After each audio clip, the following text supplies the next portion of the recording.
नमस्कार दोस्तों, आप सुन रहे हैं पिंटू कहानियाँ। ये कहानी कैसी लगी मुझे कमेंट करके ज़रूर बताना और चैनल को लाइक सब्सक्राइब तो कर ही दिया करो। अब कहानी की ओर चलते हैं। रूहानी ताकतें हमारे आसपास हमेशा मंडराती रहती हैं। उनकी एक अलग ही दुनिया होती है जो वास्तविकता में तो दिखाई नहीं देती, लेकिन कुछ घटनाओं से महसूस ज़रूर होने लगती है। ऐसी ही एक हवेली के भूत की है। दरअसल एक पुरानी हवेली है जिसमें कई साल पहले राजा महाराजा रहा करते थे, लेकिन अब वह वीरान पड़ी है क्योंकि उन राजाओं के वारिस देश से बाहर जा चुके हैं। हवेली की हालत जर्जर हो चुकी है, अब उसे मरम्मत की ज़रूरत है। इसके लिए शासन के नोटिस के अनुसार संपत्ति के मालिक को सूचित किया जाता है। कुछ दिनों में पूर्व राजाओं के वारिस में से एक लड़की हवेली में अपने बच्चे के साथ दाखिल होती है, जो कि उस जमाने के राजा के नाती की लड़की थी। उसका नाम उर्मिला था। उसके पति की कार एक्सीडेंट में मौत हो चुकी थी। अब वह विधवा हो चुकी है, लेकिन उसके पास उसका एक बेटा है जो 8 वर्ष का है और वह भी अपनी मां के साथ हवेली आया है। हवेली बहुत विशाल थी, इसलिए उसकी साफ सफाई के लिए कई मजदूर बुलाया गए, जिन्हें चप्पे चप्पे की सफाई करने का ठेका दिया गया। किसी को नहीं पता कि हवेली के कोने कोने में कितने खूनी रहस्य छुपे हुए हैं। उर्मिला के आने के बाद हवेली की हवा रूहानी होने लगती है। ऐसा लग रहा था मानो कोई वर्षों से इंतजार कर रहा था इस हवेली के वारिस का। एक रात उर्मिला अपने कमरे में अपने बच्चे के साथ सो रही होती है। अचानक उसके खिड़की से एक पक्षी टकरा कर मर जाता है। ये घटना अपने आप में असामान्य थी। पक्षी टकराते ही उर्मिला की नींद खुल जाती है और जब वह लाइट जलाकर देखती है तो डर से चीखने लगती है, क्योंकि उस कमरे की खिड़की से एक पक्षी फंसा हुआ था और उसके शरीर से खून की बूंदें फर्श पर गिर रही थी। नज़ारा इतना भयावह था कि वह अपने बच्चे को उठाना नहीं चाहती थी, लेकिन उर्मिला हिम्मत करके उस पक्षी को खिड़की से बाहर फेंक देती है।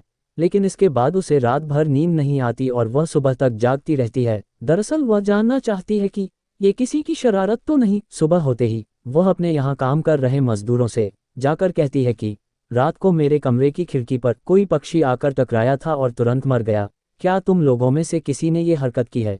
क्योंकि पक्षी खुद ब खुद तो खिड़की से नहीं टकरा सकता। मजदूर कहते हैं, नहीं, हमने तो खिड़की से नीचे किसी पक्षी को मरा हुआ नहीं देखा। हम तो अभी वहां से चले आ रहे हैं। और जब सभी जाकर देखते हैं तो वहां वह पक्षी नहीं होता। उर्मिला घबराने लगती है कि यह क्या, यहाँ तो पक्षी होना चाहिए या कम से कम खून की कुछ बूंदें दिखनी चाहिए, लेकिन यहाँ पर पक्षी का एक पंख तक नहीं पड़ा हुआ। उर्मिला सभी मजदूरों को कहती है कि हवेली में बहुत सी कीमती चीजें और मूर्तियां हैं, संभाल के साफ सफाई करना। मजदूर अपने अपने काम में लग जाते हैं। उर्मिला अपने बच्चे के साथ कमरे में टीवी देख रही होती है कि अचानक हवेली की छत से एक मजदूर नीचे गिरता है। उर्मिला को अचानक लोगों की आवाज सुनाई देती है। वह भागकर खिड़की से नीचे देखती है तो एक मजदूर की लाश पड़ी होती है।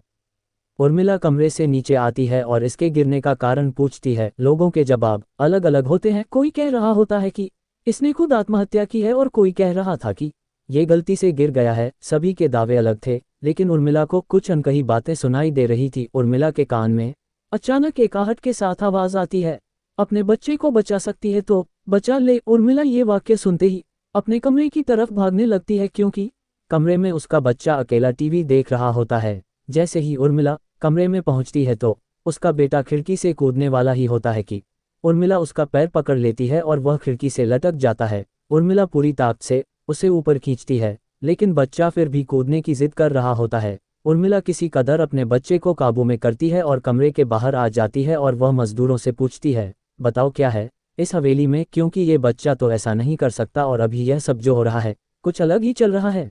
तभी एक बूढ़ा मजदूर उर्मिला से कहता है, बेटी, ज्यादा जानना हो तो अपने पूर्वजों की कहानी पढ़ो, तभी तुम्हें इस हवेली का इतिहास पता चलेगा। इस हवेली की कहानी की किताब इसी गांव के सरपंच के घर में रखी होती है, जो कि बहुत साल पहले मर चुके थे, लेकिन अब भी उनके बेटों के पास वह किताब मौजूद थी। उर्मिला सरपंच के घर पहुंचती है और किताब ले लेती है।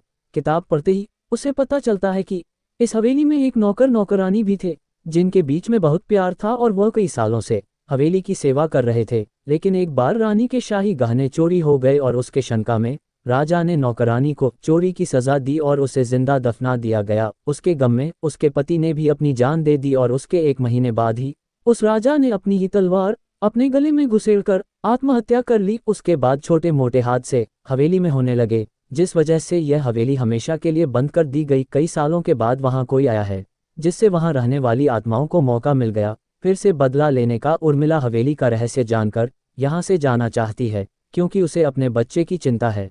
इसलिए वह रात में ही कार लेकर एयरपोर्ट के लिए निकल जाती है। अचानक रास्ते में उसकी कार का एक्सीडेंट हो जाता है और कार पलटकर उल्टा हो जाती है, लेकिन दोनों को कोई नुकसान नहीं होता।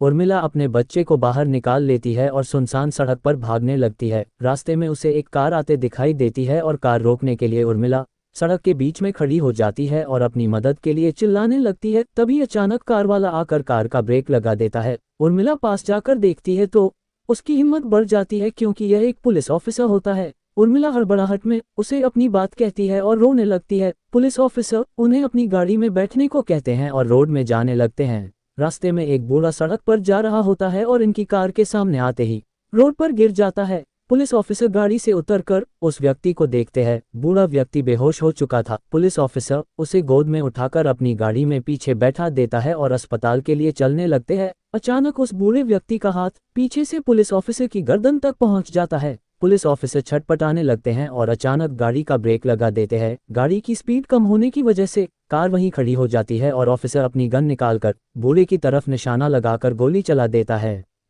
बूढ़े की सर में गोली लगने से भी उसकी जान नहीं जाती है। महिला और पुलिस ऑफिसर दोनों समझ चुके थे कि यह कोई भूत है। भूत को देखते ही उर्मिला अपने बच्चों को लेकर बाहर निकल जाती है और इसी बीच पुलिस ऑफिसर भूत की पकड़ से अपने आप को छुड़ाने में कामयाब हो जाते हैं। पुलिस ऑफिसर के बाहर निकलते ही तीनों बाहर रोड से भागने लगते हैं और कुछ देर भागते हुए उन्हें सड़क के किनारे जगमगाती लाइट्स दिख रही होती है। पुलिस ऑफिसर उर्मिला से कहते हैं कि मैडम, यह एयरपोर्ट है, जल्दी चलिए। उर्मिला अपने बच्चों को लेकर एयरपोर्ट के अंदर पहुंच जाती है। एयरपोर्ट पहुंचते ही उर्मिला की जान में जान आ जाती है, क्योंकि पुलिस ऑफिसर की बहादुरी की वजह से उसके बच्चे की जान बच गई थी। लेकिन हवेली में भूतिया ताकतों का आधिपत्य अभी तक बना है और इसी के साथ खूंखार भूतिया कहानी खत्म हो जाती है।